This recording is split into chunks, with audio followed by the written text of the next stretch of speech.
In 2 Kings chapter 23, King Josiah responds to the discovery of the Book of the Law with one of the greatest spiritual reforms in Judah. After hearing the words of the covenant, Josiah is determined to remove idolatry from the land and lead the people back to the Lord. The chapter begins with Josiah gathering the elders of Judah and Jerusalem, along with priests, prophets, and people from every level of society. At the temple of the Lord in Jerusalem, the king reads aloud the words of the Book of the Covenant that had been found in the temple. Standing by the pillar, Josiah makes a covenant before the Lord to follow him with all his heart and soul and obey his commands. The people join in this covenant.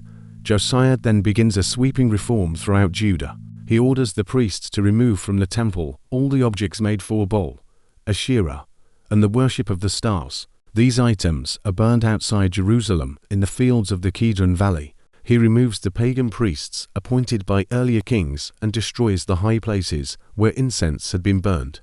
He tears down the places connected with immoral worship, removes the houses dedicated to the sun that had stood near the temple. Josiah also destroys altars built by previous kings of Judah, including those connected to idol worship.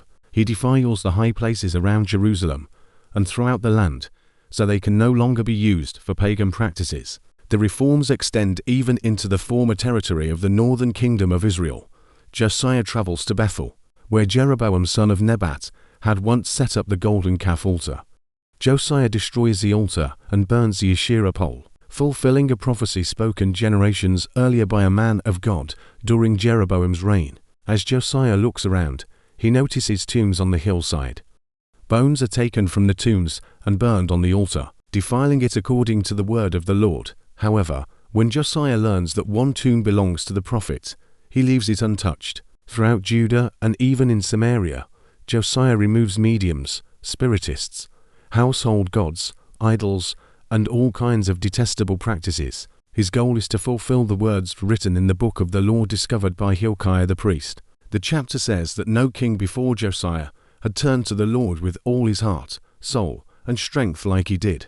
Following the law of Moses completely, Josiah also restores the celebration of the Passover in Jerusalem. The people keep the Passover to the Lord in a way not seen since the days of the judges. It becomes a powerful moment of national remembrance and worship. Yet despite Josiah's faithfulness, the Lord's anger against Judah is not fully removed because of the sins committed during the reign of Manasseh. God still declares that Jerusalem will eventually face judgment. Later, Pharaoh Necho, king of Egypt, marches north toward the Euphrates River to assist the king of Assyria.